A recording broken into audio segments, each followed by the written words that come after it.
Yeah. Like, so here you are with the real estate. How can someone who might be interested or never thought about it, like how can someone can get into the real estate game?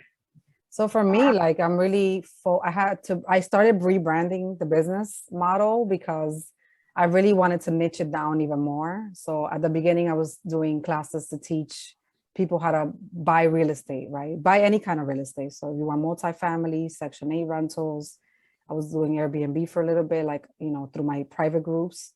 But now I want to just focus on the renters, the people that rent right now that want to get into their first home or their first rental property. Because I always tell people, look, if you're not ready to move out of New York, or you work for the city or you work for the MTA and you're making 80, 90, 100 grand a year with overtime and you're renting, but you're like, you know what, I got a couple of more years in, I don't want to leave the city just yet.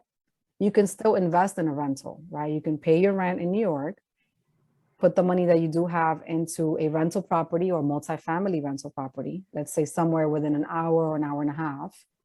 And you can actually use the cash flow, some of the money that's left over to cover your rent or some of your rent. But at least your money's working for you, right? Yeah, absolutely. But sitting in the bank is not going to do anything. Sitting in No.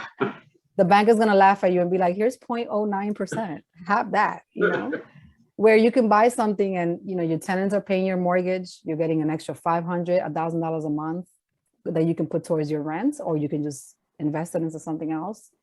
So right now I'm focused on that specifically. So I'm kind of rebranding into trying to find the newbies that are really trying to get into out of renting and into buying their first place.